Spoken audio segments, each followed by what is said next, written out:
The alien sisters promised to share me, but now they're fighting over who goes first. Ezra Callen stands at the edge of a fractured plateau, wind scouring his face with a coarse, gritty bite. He's tall and lean, his dark brown hair tousled into messy strands from the day's frantic struggle to survive. A subtle streak of silver runs along his left temple, catching the low rays of the sun that struggles to pierce the swirling dust. Beneath the grime smudged across his cheeks, a faint scattering of freckles hints at a more carefree time. He rubs at the scar that cuts through his right eyebrow, a reminder of past failures and punishments. His mismatched eyes, one deep blue, the other hazel with a green ring, flick across the horizon, searching for the faintest sign of hope in this barren, shifting world. He can't quite believe he's ended up here, stranded on a planet locals call the Sunder Veil. He never intended to set foot on such a treacherous place. But then again, he never intended to be hunted by corporate goons for refusing to keep his head down in a corrupt, off-world mining colony. He'd fled that place with only the clothes on his back, a handful of tools, and the unwavering desire to live free or die trying. Now a new threat looms in this bizarre wilderness, where the ground cracks open without warning, and entire sections of the terrain can vanish into swirling voids of nothingness. He glances behind him at the two alien sisters, who have, in a twist of fate, become his uneasy companions. Varya stands first, her posture rigid, chin lifted, arms crossed beneath her chest. Her skin is a deep violet hue that looks almost like polished amethyst under the faint light of this planet's sun. It shimmers with a satin-like sheen whenever she shifts, especially now, as her muscles tense with impatience. Her fiery red hair cascades over her shoulders, catching ember-like glints in the wind. Each time the breeze lifts a lock, it almost appears to burn, an illusion of living flame. Her eyes are black as obsidian, flecked with restless crimson sparks that flicker when she's riled, and right now she looks very riled indeed. She's athletic, her frame toned and powerful, the kind of physique that speaks of a warrior's upbringing. Every line of her posture warns that she is a force to be reckoned with, and the subtle warmth radiating from her body tells Ezra she's more than a little angry. Elira stands beside her, though her stance is calmer, arms at her sides, fingers tapping lightly against her thighs in a steady, thoughtful rhythm. Her skin is a pale silver, with hints of pearl blue swirling beneath the surface, a constant shifting pattern that reveals itself more clearly whenever she moves. Her hair is platinum blonde, shining with a subtle shimmer reminiscent of frost caught in morning light. Her ears, like Varya's, are elongated and pointed, though the delicate edges of Elira's show faint, fracture-like patterns, as if etched by frost. She's slender, with an almost feline grace to her posture. Her eyes are a cool cerulean, ringed with faint luminescent circles that expand and contract with every measured breath. Where Varya exudes fire and impulsive energy, Elira is ice and calculation.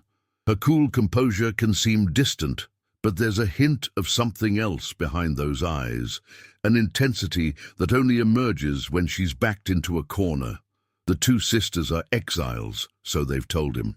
They come from a distant world with a strict matriarchal caste system, a system they apparently rebelled against. Their act of defiance earned them a sentence of death, forcing them to flee. Now they eke out a living as scavengers and bounty hunters, sworn to share all that they acquire, whether that means resources, territory, or, in some cases, a person. They told him that last part quite pointedly. Ezra didn't like the way it sounded, like he was some piece of loot. But the sisters have insisted that they don't see him as mere property. Yet the way they eye him sometimes, and the tension that simmers between them whenever he's near, makes him feel more like a contested prize than an equal partner. He sighs, rolling the tension from his shoulders. His entire body aches from the day's struggles. They've barely escaped multiple catastrophes on this planet, from sudden collapses of the ground to storms that rage without warning, raining shards of razor-sharp rock. He's lost count of the near-death experiences in just the past 2 days. And now, to top it off, there's something lurking in the canyons below. A predator with obsidian scales and a scream that sends chills racing along his spine. The sisters have mentioned it only in hushed tones, calling it a Shardbeast, some kind of monstrous creature rumored to dwell in these unstable lands. They suspect it's stalking them, waiting for the perfect moment to strike. Ezra rubs the back of his neck, recalling how he ended up in the sisters' company in the first place. He'd been running from a band of mercenaries working for the mining syndicate. He stowed away on a cargo ship that, unbeknownst to him, had already been sabotaged by the sisters. When the vessel crashed on the Sunder Veil, he emerged from the wreckage, battered but alive, only to find the sisters rummaging through the debris. They almost shot him on sight, but he'd managed to talk fast, explaining he was no threat. Elira recognized something in him, perhaps the same hunted desperation she and Varya felt. Against Varya's protests, Elira decided to spare him, on the condition he helped them salvage useful parts. He soon proved his worth. Mechanical improvisation was second nature to him. In the mines, he'd learned to repair equipment with whatever scraps he could scrounge. Give him a broken engine, a coil of wire, and some old power cells, and he could jerry-rig a functional device in half the time it took most trained technicians. Varya was impressed in her own fiery way, though she tried to hide it behind snarky comments. Elira, on the other hand, asked him 100 questions about his methods, her curiosity revealing a brilliant, analytical mind. Ezra found himself oddly drawn to their intensity. The sisters were so different from anyone he'd known. Perhaps that's why he hadn't run off the first chance he got. Something about them felt like a challenge he couldn't walk away from. Still, he knows they have an agreement to share everything, and he's not naive enough to ignore what that implies. He's heard them argue, quietly at first, then louder, about who gets him first, or how they're supposed to split time with him. They think he doesn't notice, but he does. He's spent his life learning to read subtle cues in others, a necessary skill for survival among slavers and corrupt foremen.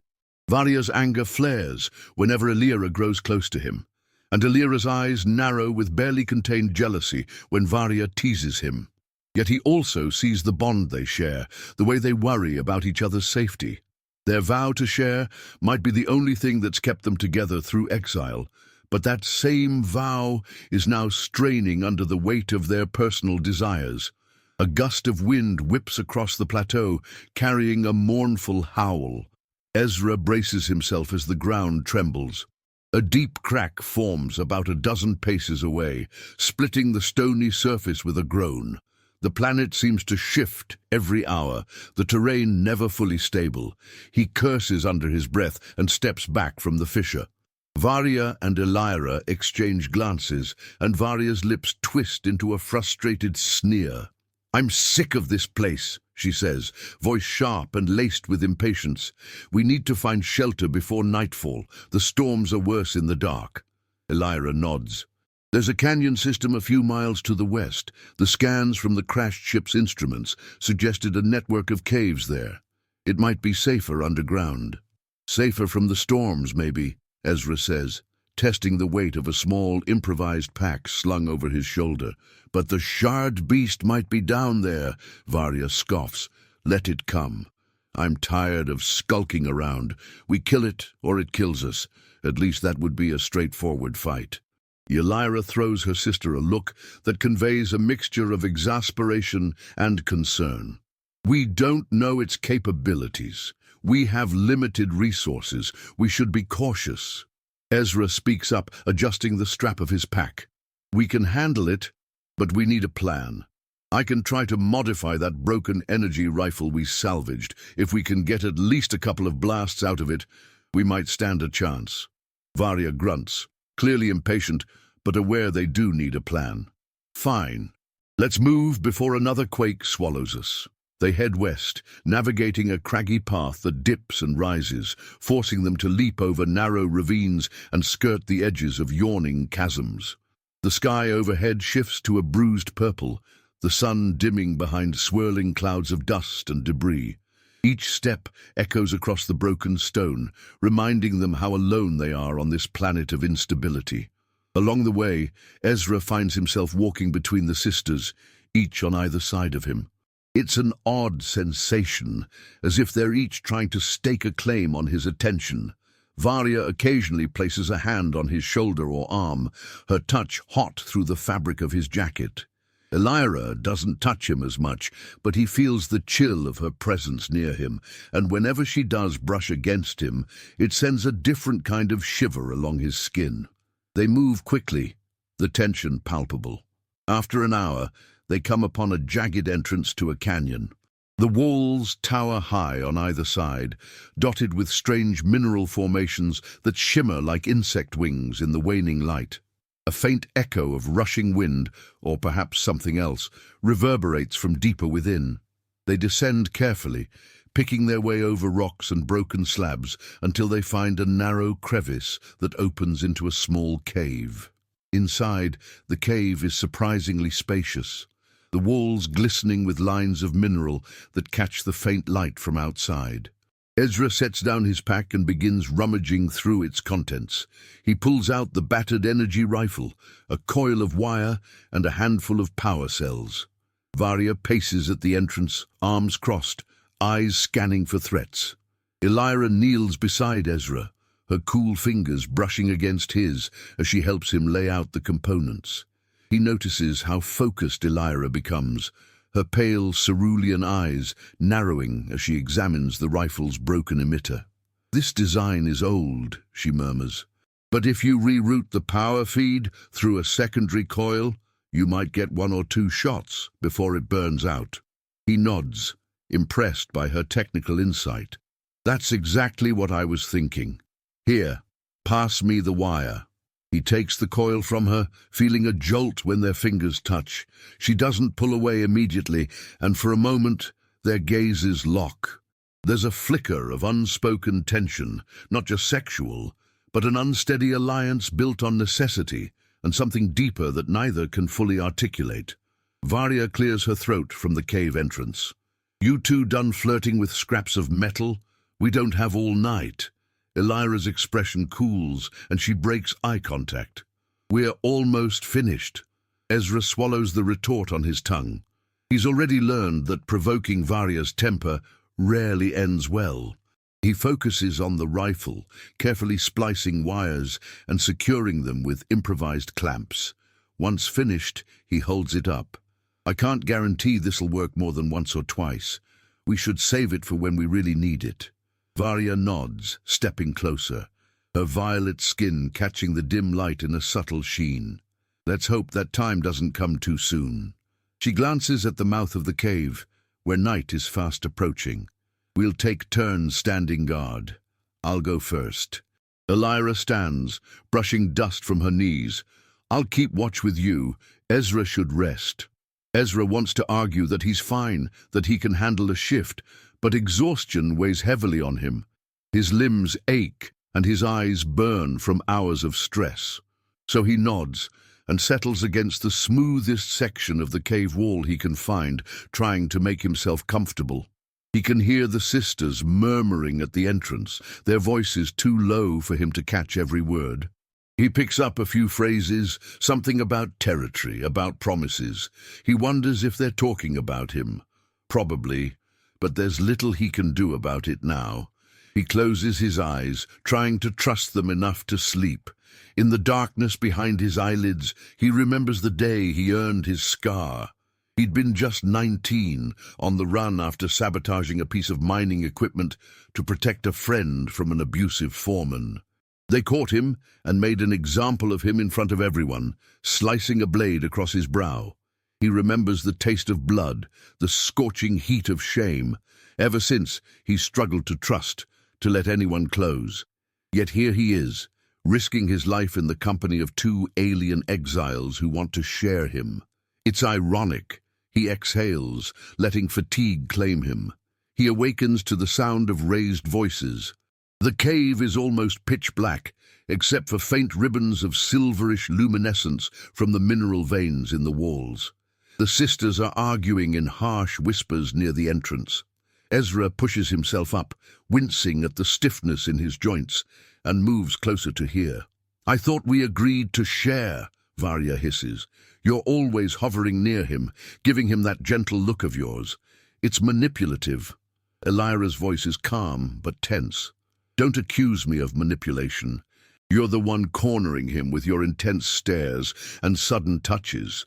I'm trying to respect his space." "He doesn't need space. He needs to know who can protect him," Varya snaps. "He's strong, yes, but he's still vulnerable on this planet. We're the ones who can help him survive." Elira sighs. "You're confusing your desire to dominate with concern. If you push too hard, you'll drive him away." Varya growls softly, and for a moment Ezra thinks they might come to blows. He steps forward, clearing his throat. The sisters turn, their pointed ears twitching, eyes narrowed. "Everything okay?" he asks, trying to keep his voice level. He can feel the tension rolling off them. Varya's gaze darts away, her cheeks darkening to a deeper shade of purple. "We were just discussing watch rotations." Elira folds her arms. "It's your turn to rest, Varya. I'll stay up with Ezra." Varya opens her mouth, clearly about to argue, then seems to think better of it. She exhales sharply and brushes past Ezra, her shoulder deliberately bumping his. "Fine. Wake me if there's trouble." Ezra waits until she's settled on the opposite side of the cave, where she lies down, her back to them. He turns to Elira, who watches him with those cool eyes. He tries to read her expression in the faint mineral light. She seems calm, but he can sense the undercurrent of frustration. "You two have a complicated bond," he says softly, leaning against the cave wall. She nods, keeping her voice low. "We've only had each other for so long. We come from a place where we were expected to obey certain traditions. We broke them, together, and fled. We swore to share everything, to never let greed or selfishness break us apart. But it's not always easy." He glances toward Varya, who seems to be asleep or at least feigning it. "I'm not looking to cause trouble between you. If I'm making things worse—" "You're not," Elira interjects gently. "We chose this path. We wanted to share you. It's just that we didn't expect to feel so strongly. We assumed we'd treat you as a companion or partner, but not with such intensity.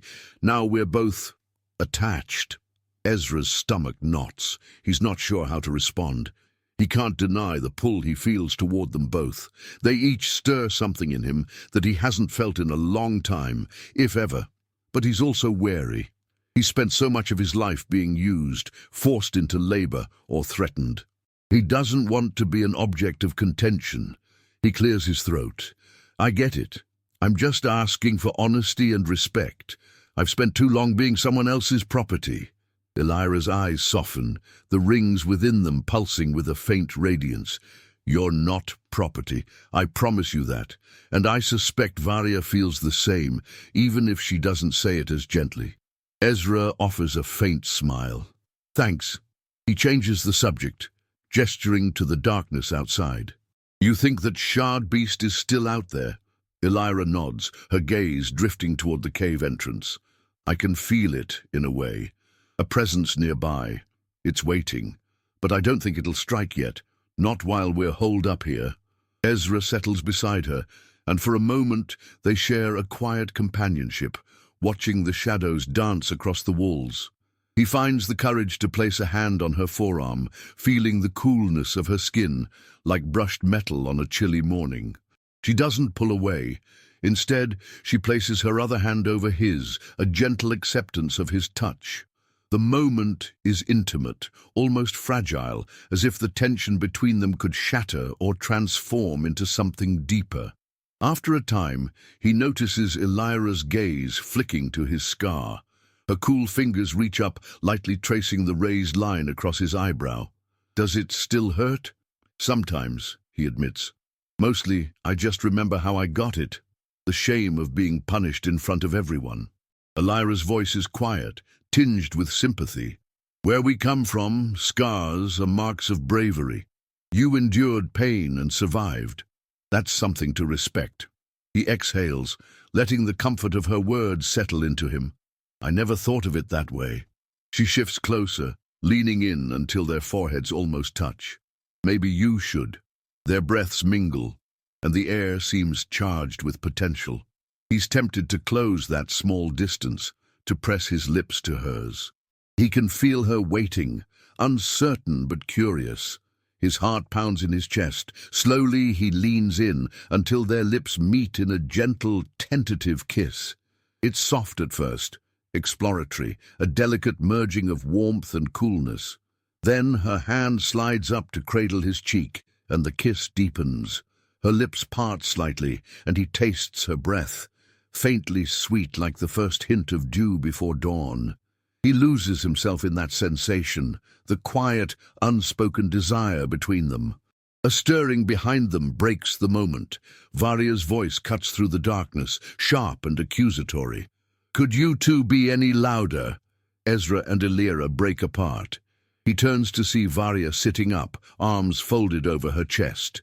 Even in the dim light, he can see her expression is a mix of anger and hurt. He pushes himself to his feet, not sure what to say. Elira stands as well, her composure returning quickly, though her cheeks hold a faint flush.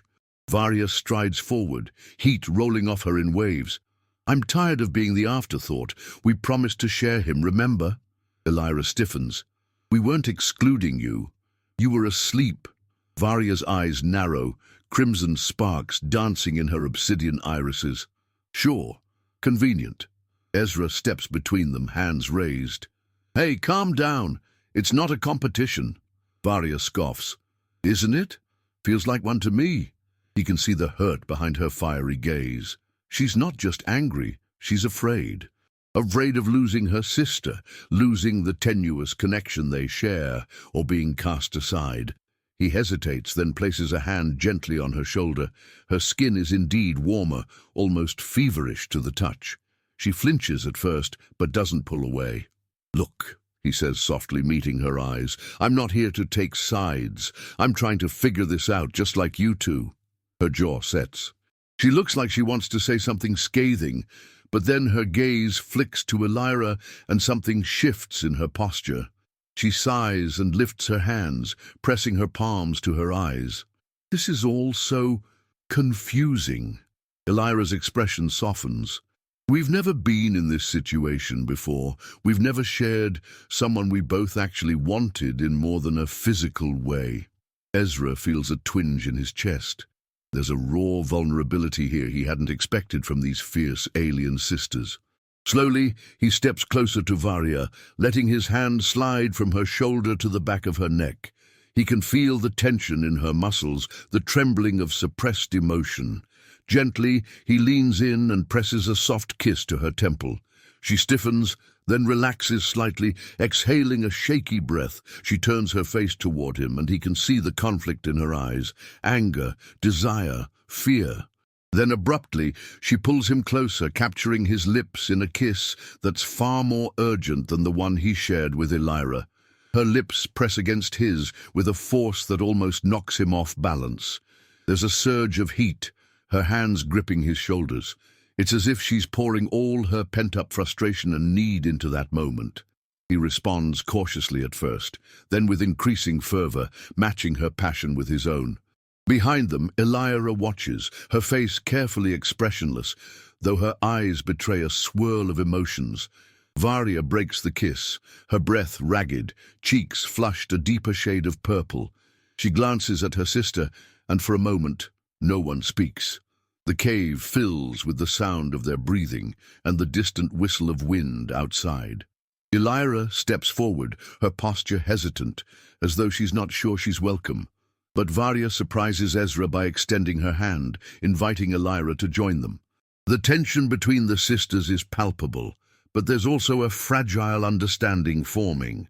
They both want him, and they both need to navigate this new territory without destroying the bond they've built since childhood.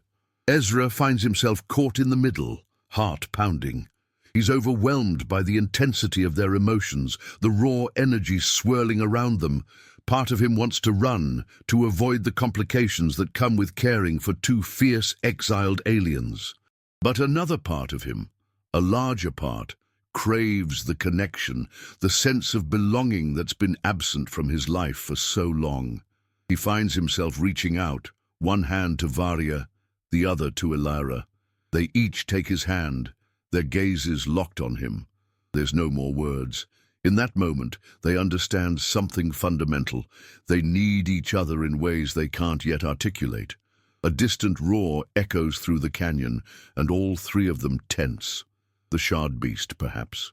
The moment of intimacy shatters as survival instincts kick in. Varya snatches up the modified energy rifle, and Elira rushes to the cave entrance, peering into the darkness. Ezra moves to stand beside Varya, retrieving a small, handheld device he's been tinkering with, a sonic lure that he hopes can mimic certain frequencies to confuse or distract the predator. The three of them remain on high alert, but the roar doesn't repeat. Minutes pass, and the tension slowly eases. Finally, Varya exhales and sets the rifle down, though she keeps it within arm's reach. Elira returns to the center of the cave, her posture rigid, eyes scanning every shadow. Eventually, they decide to take shifts for the remainder of the night. Ezra insists on taking the next watch so the sisters can rest, but neither of them seems eager to sleep. Exhaustion eventually wins out, though, and Varya curls up against one wall, while Elira leans her back against another, crossing her arms over her chest. Ezra sits near the cave entrance, gaze wandering between the swirling darkness outside and the two sisters. In the faint glow of the mineral veins, he can see their contrasting forms. Varya's deep violet skin, hair like molten copper, Elira's pale silver complexion, hair like spun frost. They're both so different from him, from each other, yet they share an unbreakable bond, and somehow he's found himself woven into that bond, an unexpected thread tying them closer. As the hours creep by, the storm outside subsides, leaving a hush over the canyon. He thinks about his old life, the endless toil in the mines, the hopelessness that once weighed him down. Here, in this hostile place, with two alien exiles who might tear him apart with their passions or protect him with their fierce loyalty, he feels more alive than he ever has. It's a strange, exhilarating sensation. Eventually, he lets himself drift into a light doze, trusting his sharpened senses to alert him if danger approaches. When morning comes, if it can be called morning in a place where the sun barely manages to penetrate the dusty sky, the three of them gather at the cave entrance. They share a silent breakfast of dried rations. Conversation is minimal, but the tension between the sisters seems somewhat eased. Ezra can't help noticing how Varya's gaze lingers on him, a smoldering heat in her eyes, and how Elira occasionally brushes her hand against his when she thinks Varya isn't watching. He sighs inwardly, wondering how long they can maintain this delicate balance. They decide to press deeper into the canyon, hoping to find a more secure location or even the remains of a downed ship they might salvage for parts. As they move through the winding passageways, the walls tower overhead, marked by swirling veins of color that glint like polished stone. The ground is littered with shards of crystalline rock that crunch underfoot. Occasionally, they come across strange formations that look like spires of twisted mineral, their surfaces reflecting faint flickers of light. Everything about this world feels unstable, as if it could shift at any moment. The path narrows until they're forced to walk single file. Varya leads, weapon at the ready, while Elira follows, scanning the walls for any signs of structural weakness. Ezra brings up the rear, his handheld sonic lure in one hand, a makeshift blade in the other. He's tuned into every subtle sound, every echo, his uncanny auditory memory ready to replicate any noise that might serve as a distraction if they're ambushed. Suddenly Varya halts, raising a clenched fist in the universal signal to stop. Elira and Ezra freeze behind her. The canyon ahead opens into a wide clearing strewn with boulders and jagged rock formations. And there, Crouched near the center is the Shardbeast. It's even more terrifying in daylight, or what passes for daylight here. Its body is covered in obsidian-like plates that reflect a distorted image of its surroundings. Its limbs are elongated, with razor-sharp protrusions that glint like shards of broken glass. Its head is vaguely reptilian, but instead of scales, it has a carapace of polished black stone. When it moves, it emits a shrill screech that sets Ezra's teeth on edge. They drop behind a boulder, hearts pounding. Varya peeks around the edge, lips pressed into a thin line. Elira leans in, whispering, "We can't fight it head-on. We don't know its weaknesses." Ezra nods, gripping the sonic lure.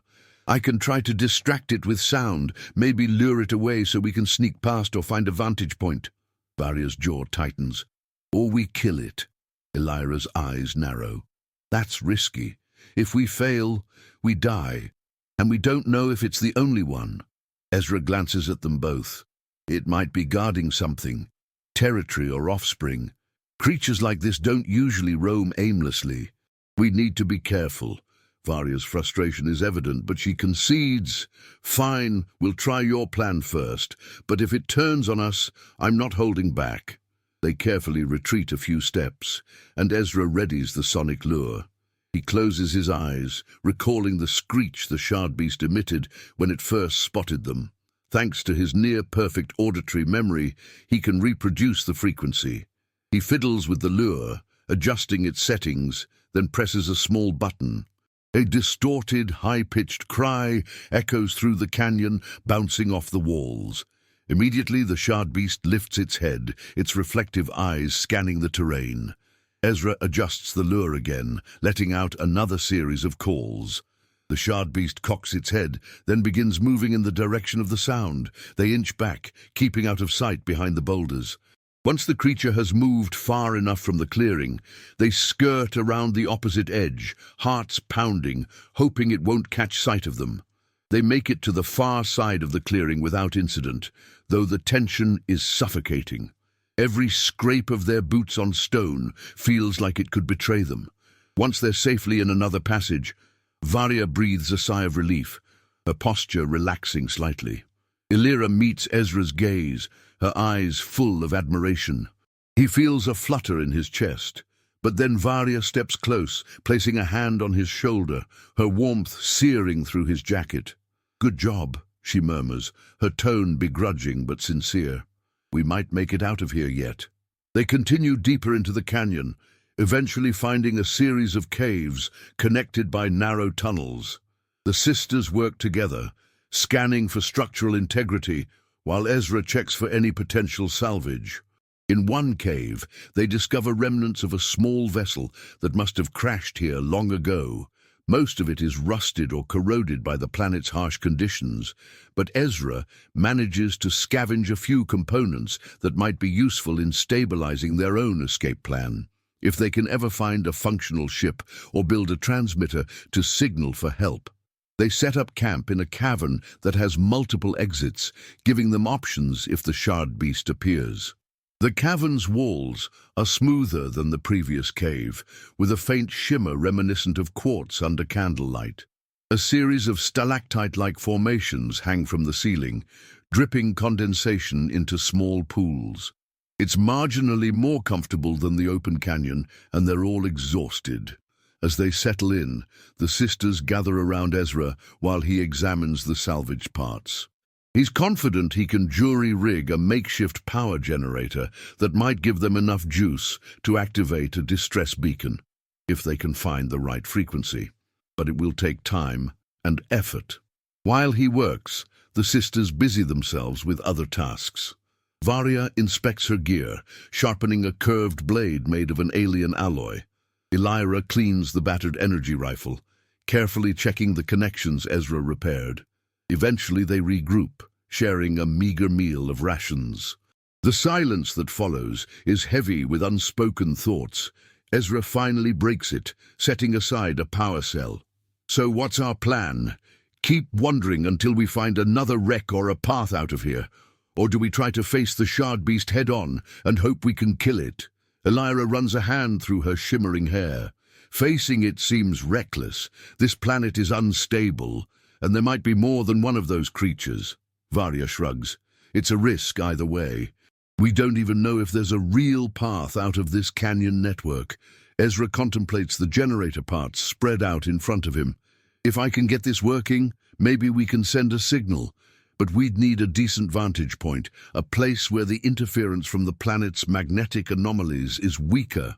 Elira nods. We might have to climb higher, maybe the plateau above. Varya snorts, which means crossing back near the Shardbeast territory. Ezra rubs the scar on his brow, feeling the weight of the decision. We could try a diversion again, or we could see if there's a route that goes around. Either way, we can't stay down here forever. Nightfall is approaching again, and they decide to rest before making any moves. The day's tension has drained them, and they know they'll need their strength. The three of them spread out their bedrolls near one of the cave walls, the softest area they can find. There's an unspoken awareness that the dynamic between them is shifting, becoming more intimate and complex. Varya sits cross-legged, rolling her shoulders as if trying to relieve built-up stress. Elira leans against a rock, her arms folded, eyes half-closed in thought. Ezra finishes tidying the scavenged parts, then sits down beside them. The silence lingers, thick with the memory of earlier kisses and unfulfilled desire. Finally, Elira speaks, her voice hushed. I keep thinking about how we ended up here, not just this planet, but all of this. We were always outcasts, Varya and I, but we had each other. Now we have you too. Varya's gaze slides over to Ezra, her eyes hooded. We're not good at sharing feelings. We were raised to hide our vulnerabilities, to strike first, never show weakness. But I guess we're learning. Ezra reaches out, placing a hand on each of their arms. He can feel the contrast in their temperatures. Varya's skin radiates warmth, while Elira's is cool to the touch. You don't have to hide with me, he says softly. I've seen enough cruelty in my life. I'm not here to judge. Varya's eyes flick to Elira, as if seeking permission. Elira gives a slight nod, and Varya sighs. We were condemned by our own mother. She was part of the ruling caste. When we refused to follow her orders to execute innocent people, she turned on us. Tried to have us killed. We fled, took a ship, and swore we'd never be apart or betray each other's trust. We also swore we'd share everything we gained, so that neither of us could ever become corrupted by greed or power. It was meant to protect us, to keep us united, but we never considered what would happen if we both wanted the same person. Elira's voice trembles slightly. We never wanted to treat you like a trophy, but we've never been in this situation before. We want you, and not just physically. You're brave, resourceful, kind. We both see qualities in you that we admire. Ezra's heart pounds at their honesty. He swallows hard, feeling the weight of their words. I appreciate that, I really do. But I'm not an object. I have my own fears, my own desires. If we're going to make this work, it has to be about more than a vow to share. Varya nods, biting her lower lip. I know. I'm trying to figure out how to handle these feelings without betraying Elira or pushing you away. Elira's gaze flicks between them. We both are. Ezra closes his eyes for a moment, taking a breath. He thinks about his own vulnerabilities, how he's always been used or exploited, and yet here he is, risking his heart with two alien sisters. Then maybe we should stop overthinking it, he says quietly. We can figure out the details as we go. But first, we have to be honest about what we want. A tense pause follows. Varya looks to Elira, and Elira looks back at Varya. Slowly, they each reach out to Ezra, forming a small circle of joined hands. The warmth of Varya's grip mingles with the coolness of Elira's, and Ezra finds himself enveloped by the stark duality of their presence. His mismatched eyes flick from one sister to the other, and he sees in them a mirrored determination. Elira leans in first, pressing her lips to Ezra's in a gentle, lingering kiss. Her breath is cool, her lips soft, and he responds with a quiet hum of approval. As they part, Varya cups his chin, turning him toward her. Her kiss is different, fiery, demanding.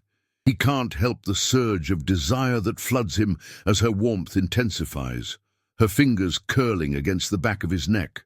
For a moment, all three of them hesitate, caught in a swirl of emotion and uncertainty. Then they move closer together, letting the tension find its release. The kisses deepen, breath mingling in the still air of the cavern. Clothes shift, touches become bolder. Their combined heat and chill create a heady contrast that sends sparks through Ezra's body. He feels Varya's strong arms wrap around him, and Elira's cool hands slide beneath his shirt, tracing the lines of his back. It's a dance of exploration and surrender, each of them navigating the other's boundaries with careful, tentative steps. When the moment becomes too intense, they pause, gazes locked, silently asking for consent. Each time, the answer is given in the form of a returned touch, a deepened kiss, a soft moan that echoes in the chamber. They don't rush. Instead, they let the sensations build, bodies pressed together, hearts pounding in unison. When the heat becomes too much, Elira's cooling presence soothes, and when the chill threatens to overwhelm, Varya's warmth ignites again. It's a delicate balance, a new harmony they discover with every movement. Their clothes come off piece by piece until skin meets skin, and the alien sisters' contrasting colors intertwine with Ezra's sun-kissed flesh. Eventually, they lie down on the makeshift bedding, limbs entangled. The kisses grow urgent, touches more intimate, breath coming in ragged gasps. Ezra's mind spins with the reality of it all. Two exiled alien sisters, sworn to share everything, now sharing this moment with him, and him alone. He's never felt more wanted, more alive. He savors each sensation, Varya's hot breath against his neck, Elira's cool lips trailing across his chest. They take turns guiding the flow of intimacy, sometimes gently coaxing, other times pushing the boundaries of pleasure. At some point, they reach the threshold where words become unnecessary. In the low light of the mineral veins, their bodies merge in a tangle of passion, quiet murmurs of pleasure and encouragement echoing off the walls. It's an act of trust, a giving and receiving that transcends their fears. Their union feels both sacred and raw, an affirmation that they are more than mere survivors. They are three individuals, choosing to share something profound, forging a connection that defies their circumstances. When the moment peaks, they cling to each other, muffling cries of ecstasy against skin and lips. It's as if the entire planet holds its breath for a heartbeat, the ever-shifting terrain momentarily still. Then reality floods back in, and they collapse together, exhausted and sated, hearts thundering in unison. A hush falls over them, a tender aftermath where each is too overwhelmed to speak. They drift in that shared warmth, limbs still entwined, until Elira softly murmurs, "We should rest." Ezra nods, brushing a strand of Varya's fiery hair away from her face. Varya smiles, a weary but genuine curve of her lips, and pulls Elira closer. The three of them settle into a comfortable sprawl, a triad of bodies seeking solace in one another. Eventually they fall asleep, lulled by the faint drip of water in the cavern and the quiet hum of each other's breathing. Morning, or the planet's approximation of it, finds them curled together, the tension between them noticeably eased.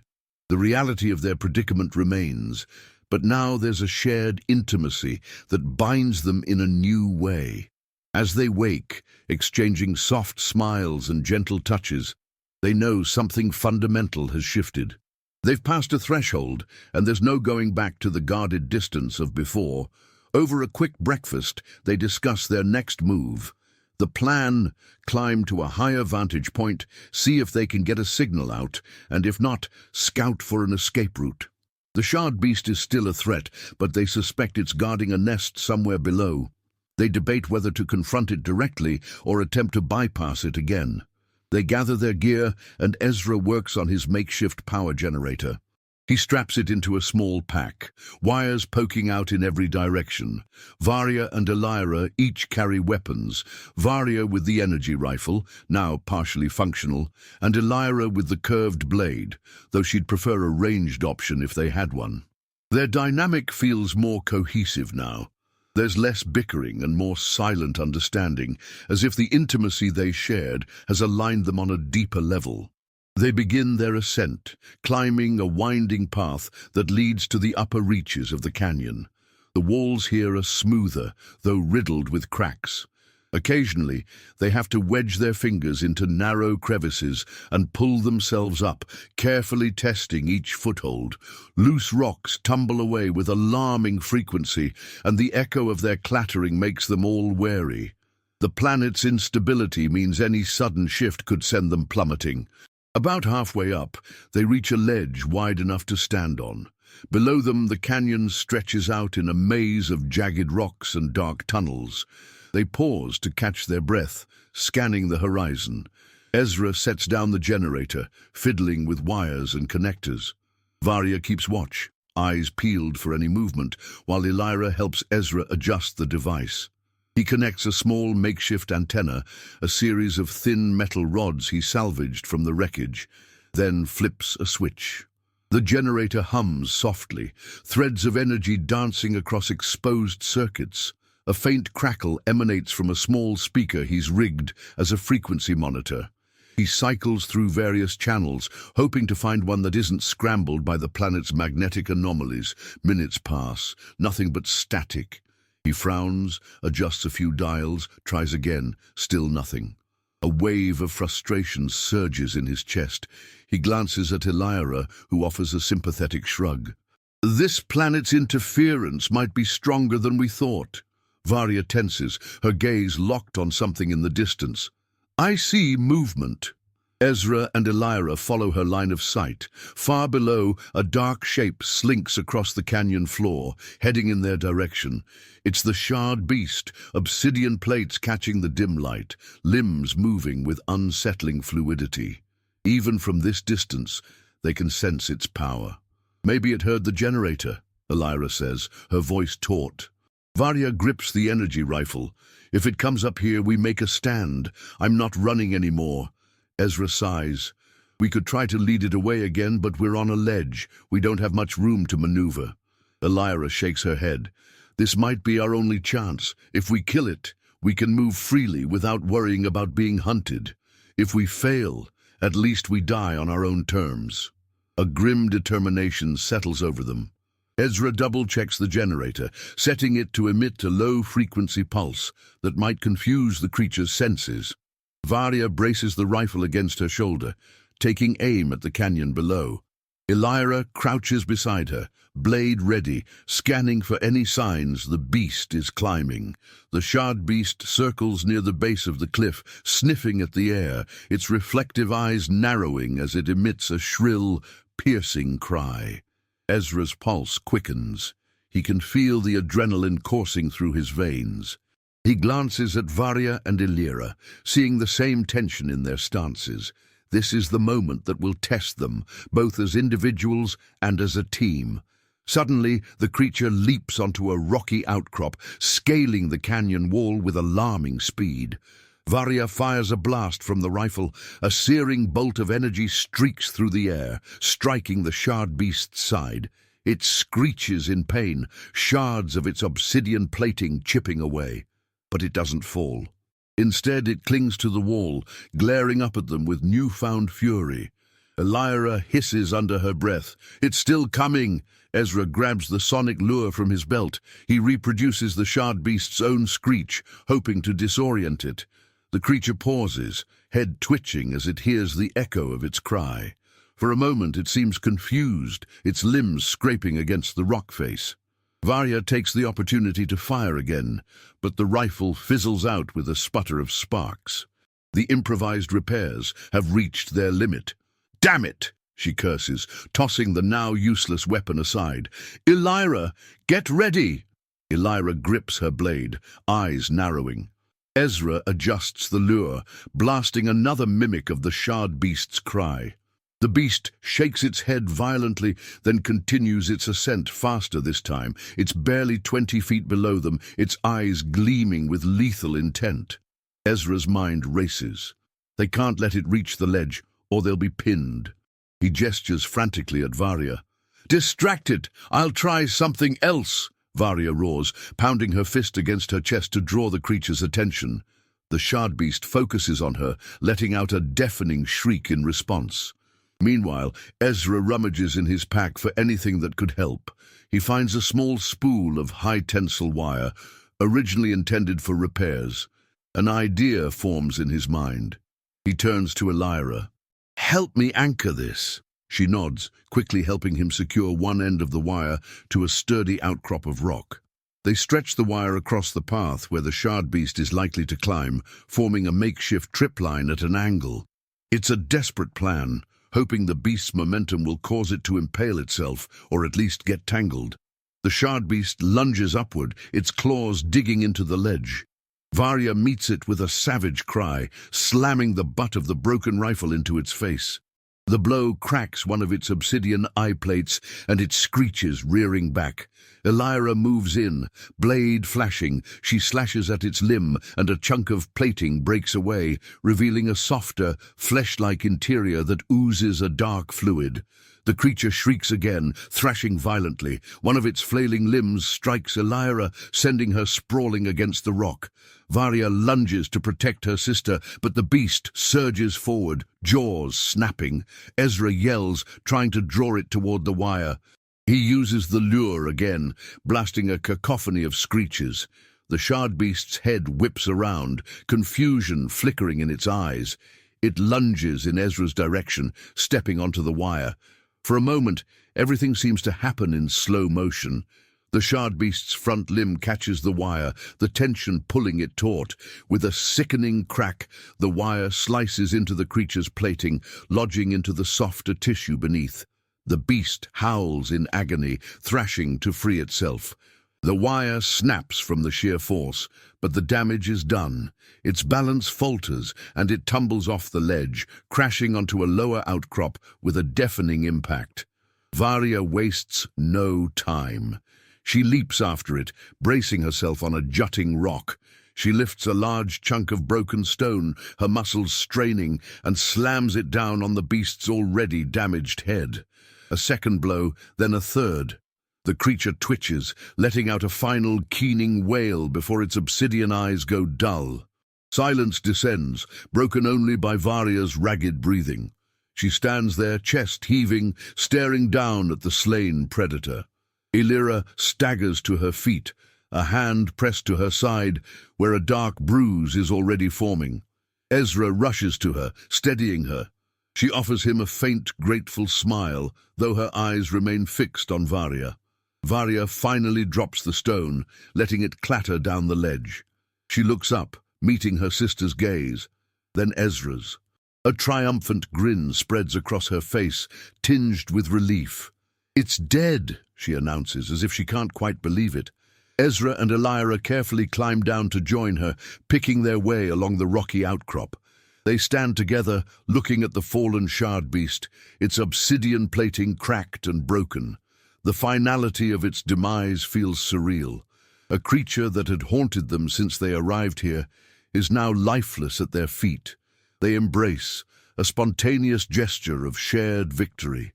Varya wraps her strong arms around Elira and Ezra, pulling them close. Elira buries her face against her sister's shoulder, while Ezra feels the pounding of their hearts against his chest. They hold each other for a long moment, letting the adrenaline subside. When they finally pull apart, Varya's eyes gleam with pride. "We did it. Together." Elira nods, rubbing the back of her neck. "We should find a place to rest. That fight took a lot out of us." Ezra glances up at the ledge where their makeshift generator remains. "We still need to see if we can get a signal out, but maybe we can take a moment to catch our breath first." They scramble back up to the ledge, retrieve their gear, and move to a small alcove in the canyon wall that provides some shelter. There, they collapse onto the rocky ground, exhaustion finally catching up to them. Varya checks Elira's injuries, relieved to find only bruises and minor cuts. Ezra offers them both water from a canteen, which they drink gratefully. As they settle in, the sisters sit on either side of Ezra. The tension between them is different now, less about rivalry and more about shared relief and growing affection. Varya rests her head on Ezra's shoulder, her fiery hair brushing against his cheek. Elira leans against his other side, her cool skin a soothing counterpoint to Varya's warmth. Ezra takes a shaky breath, letting the reality sink in. They've conquered a formidable threat, working together in a way that felt almost seamless. It's a testament to how much they've grown in just a short time. He closes his eyes, grateful for the moment of peace. Varya's hand finds his, her fingers curling around his own, and Elira mirrors the gesture on his other side. It's a silent acknowledgement of what they've accomplished and the bond that's forming among them. After a while, Varya murmurs, "We should talk about what happens next." Elira nods. "We still need to find a way off this planet, but at least now we can move without fear of that creature stalking us." Ezra's voice is quiet, but firm. "I'll get the generator working. We'll find a higher point to broadcast a distress signal. If there's anyone out there who can pick it up, maybe we can arrange a rescue or a trade." Varya tightens her grip on his hand. "And after that? What if we're rescued? Where do we go? Do we just part ways?" He glances at her, then at Elira, feeling his heart twist at the thought of leaving them. "I don't want to lose what we have," he admits. "But I also won't force you to stick with me. You both have your own lives." Elira's expression softens. "We don't have a home to go back to. Our mother would have us killed if we ever returned. Our lives are in exile." Varya lifts her chin. "Maybe we can find a new home. Together." Ezra's throat tightens with emotion. "I'd like that." They share a moment of quiet understanding. There's still much to do, but the path forward seems less daunting when they consider facing it together. The sisters close in, each pressing a gentle kiss to one of Ezra's cheeks. He smiles, warmth blooming in his chest. For the first time in his life, he feels a sense of belonging that isn't overshadowed by fear. They rest for a bit longer, catching what sleep they can. In the aftermath of their shared battle and the emotional turbulence of the last few days, they need the respite. Ezra drifts off, with Varya's arm draped over his waist and Elira's cool fingers laced through his. When he dreams, he sees them all standing on a ship's deck, looking out at a horizon of endless possibilities. He wakes to the sound of shifting rocks and quickly sits up, heart pounding. But it's only the planet's normal instability, a minor tremor that rattles the canyon walls. The sisters wake as well, exchanging tired glances. Ezra checks the time on a small wrist device. A few hours have passed, enough for them to regain some strength. They pack up their meager belongings, carefully descending the canyon in search of a more elevated spot that might be stable enough for the generator. Along the way, they pass the carcass of the Shardbeast. Vultures, or some alien equivalent, have already begun to pick at its remains. Varya spits on the ground near it, a final sign of defiance. Elira silently stares, perhaps contemplating the fragility of life on this planet. They press on, eventually finding a steep path that leads upward. The climb is treacherous, but with the threat of the Shardbeast gone, they can focus on the terrain. They reach a high ridge where the air feels thinner and the wind whips across their faces. From this vantage, they can see miles of broken canyons and jagged peaks. The sight is both awe-inspiring and daunting. Ezra sets up the generator on a flat slab of rock, anchoring it with heavy stones to prevent it from toppling in the gusts. Varya and Elira stand guard, scanning the horizon for any other threats. He connects the antenna rods, tinkering with the device until it emits a steady hum. Then he begins cycling through frequencies, hoping against hope that someone out there might hear their signal. Time passes slowly, the wind howling around them. Varya paces, occasionally muttering curses under her breath. Elira watches the generator's readouts, offering Ezra suggestions on which frequencies to try next. At one point, they pick up a faint blip, but it fades almost instantly, leaving them uncertain if it was real or just interference. As evening approaches, they huddle together near the generator. The temperature drops, and Varya's body provides welcome warmth, while Elira's cool presence is strangely comforting in its own way. Ezra refuses to give up, adjusting dials and reconfiguring the power output. Finally, as the sky darkens to a deep bruised purple, a crackle comes through the speaker. Elira stiffens, leaning in. "Wait, that sounds like a signal." Ezra fine-tunes the frequency, and a garbled voice emerges, interspersed with static. It's impossible to make out words, but it's definitely someone transmitting. He quickly connects a makeshift microphone. "Hello? Can you hear us? This is Ezra Callen, stranded on Sunder Veil. We need assistance." They wait, hearts hammering. More static. Then a voice, faint but discernible. "Copy. Signal is weak. Identify..." Elira gasps. Varya's eyes light up with excitement. Ezra swallows, pressing the transmit button. "My name is Ezra Callen. I'm here with 2 others, Varya and Elira. Our ship crashed. We require evacuation. Do you copy?" There's a long pause. Then the voice crackles again. "Received partial. Coordinates, over." Ezra checks the device's readouts, rattling off their approximate location based on the crashed ship's navigational logs. "Please hurry," he adds. "This planet is unstable." Static swells. Then the signal clears slightly. "Stand by. Attempting triangulation. Over." They share a triumphant glance. Relief floods through them, and they cling to each other in a tight embrace. Varya laughs, a rare sound that echoes against the canyon walls.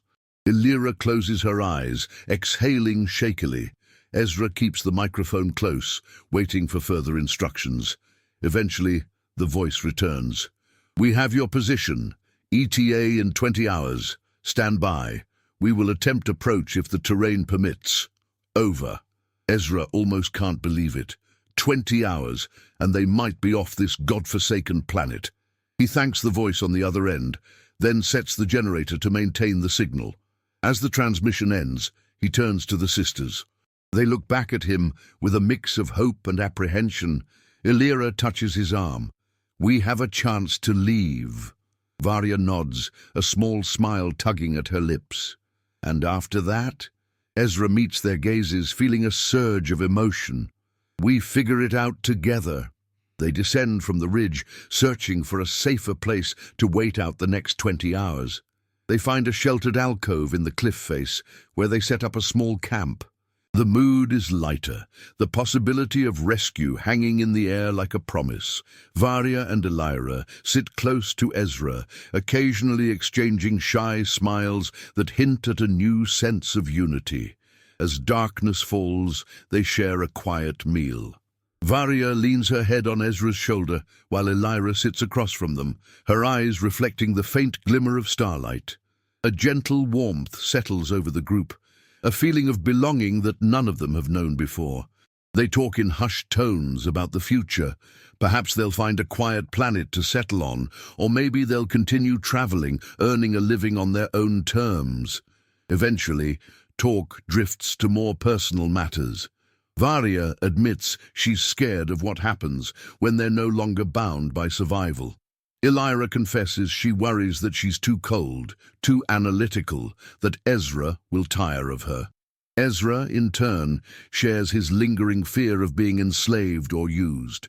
They each bear their insecurities, tears glistening in the flickering light of a small lantern. It's a cathartic moment, a testament to how far they've come in trusting each other. When the confessions subside, they gravitate closer, hands seeking hands, lips finding lips. This time the intimacy is softer, tinged with tenderness rather than desperation. They move to their bedding, bodies pressed together in a gentle tangle of limbs. The kisses are slow, deliberate, exploring the depth of their connection. Varya's warmth melds with Elira's cool touch, and Ezra basks in the sensations of 2 distinct yet complementary presences. They undress each other carefully, savoring every touch, every gasp of delight. They spend the night in a languid dance of affection, each taking turns, giving and receiving pleasure. The planet outside might still be hostile, but in this small alcove, they've carved out a sanctuary of closeness. Their whispers mingle with soft moans, and when the moment of ultimate connection comes, it feels like an affirmation of everything they've endured and everything they hope for. Afterward, they lie entwined, hearts beating in sync, content to simply exist in each other's presence. The threat of the planet, the looming possibility of rescue, none of it can tarnish the peace they've found in this shared embrace. Eventually, they drift into slumber, lulled by the soft rhythms of each other's breathing. Morning arrives with a mild quake, the ground trembling beneath them. They awaken, clinging to each other for balance. Once the tremor subsides, they gather their gear, checking to make sure the generator is still transmitting. It is, and they receive a brief confirmation from the rescue ship, now just hours away. They decide to head back to the ridge, where the rescue will have a better chance of spotting them. The journey is smoother, without the Shardbeast lurking. They traverse the canyons with relative ease, supporting one another across treacherous gaps. By midday, they reach the ridge again. The wind whips at their clothes, carrying a bitter chill, but hope keeps them warm. Time crawls by as they wait. The sisters stand on either side of Ezra, scanning the skies. Finally, a small vessel appears on the horizon, skimming over the broken terrain. It hovers above them, searching for a stable place to land. The sisters wave, and Ezra fires a flare from a salvage launcher, marking their position. The vessel descends cautiously, its thrusters kicking up clouds of dust. When the ramp lowers, they step aboard, hearts hammering. The pilot, a grizzled alien with leathery skin and piercing eyes, gestures for them to strap in. No questions are asked, just a curt nod of acknowledgement. The sisters exchange a look of relief, and Ezra thanks the pilot, who merely grunts in reply. The ship rises into the sky, leaving the Sunder Veil behind. During the ascent, Varya grips Ezra's hand, while Elira leans her head on his shoulder. The planet shrinks below them, its jagged canyons fading into the distance. A sense of finality settles in. They survived a place that few others would have, and they did it together. Once they're safely in orbit, the pilot demands payment or a favor in return for the rescue. The sisters negotiate, offering some of the salvage they collected. The pilot seems satisfied enough to deliver them to a nearby trade station. It's a station that orbits a neutral planet, a hub for travelers and merchants. It's not exactly a paradise, but it's civilization, and that's more than enough for now. When they disembark, they find themselves on a bustling promenade. Strange creatures from countless worlds haggle over goods. Neon signs flicker overhead, and the air smells of spice and metal. Ezra takes a moment to breathe it all in, marveling at how different it is from the dusty, dangerous expanse of the Sunder Veil. Varya and Elira stand on either side of him, equally enthralled by the change in scenery. They secure a small private room at a local inn, wanting to rest and plan their next steps. It's cramped and smells faintly of cleaning chemicals, but it's comfortable enough. The sisters immediately start discussing possible jobs they can take: bounty hunting, salvage work, anything to earn credits and secure a future. Ezra offers his mechanical expertise, suggesting they could form a small crew together. In the midst of this planning, they pause, realizing they haven't taken a moment to acknowledge how far they've come. They survived an impossible planet, slew a deadly predator, and found a bond that defies convention. Varya reaches out, hooking a finger under Ezra's chin, drawing him into a gentle kiss. Elira smiles, pressing close to them both, and soon they're wrapped in each other's arms again, a quiet celebration of life and love in the aftermath of so much danger. Later, they lie on the small bed, limbs tangled. Varya playfully runs her fingers through Ezra's hair, teasing him about the silver streak. Elira traces the faint freckles on his cheeks, marveling at how they stand out in the inn's artificial light. He grins, basking in their attention, feeling more at peace than he ever has. Their future is uncertain, but he knows they'll face it together. The sisters begin to banter, each claiming they deserve first watch with Ezra tonight. Half joking, half serious. Ezra laughs, remembering how that used to make him uneasy. Now it feels like a playful reminder of their unique connection. He pulls them both close, pressing a kiss to Varya's temple, then Elira's. "You'll have to learn to share," he murmurs with a mischievous smile. Varya chuckles, her obsidian eyes sparkling with amusement. "Oh, we will, but that doesn't mean we won't fight over you from time to time." Elira smirks. "Yes, it keeps things interesting, don't you think?" Ezra shakes his head, smiling broadly. "I suppose it does." Grade. They settle together in a warm, comforting tangle, content in the knowledge that they've chosen each other. The terrors of the Sunder Veil are behind them, and whatever comes next, they'll face it as a united force. There's no more talk of parting ways or being a possession. They've forged something deeper, an equal bond that respects each of their strengths and vulnerabilities. As the station's lights dim to simulate night, they drift off to sleep, imagining what tomorrow might bring. Perhaps they'll take a contract that leads them to another distant star system. Maybe they'll find a new home or keep wandering the galaxy, guided by curiosity and the promise of freedom. All that matters is that they're together, bound by a love that was forged in the crucible of danger and tempered by trust. In the stillness of the room, with Varya's warmth on one side and Elira's cool grace on the other, Ezra feels a profound sense of belonging. He closes his mismatched eyes, listening to the sisters' breathing, and thinks about how much he's changed since the day he first crash-landed on the Sunder Veil. Once, he was a runaway slave, burdened by a scar that reminded him of humiliation. Now, he's a survivor, a partner, someone who has found acceptance and desire in the arms of two exiled sisters. He exhales a soft sigh of contentment, drifting off to sleep with a smile on his lips. The conflicts that once loomed over them, both external and internal, have been resolved, replaced by the steady promise of a future they'll build together.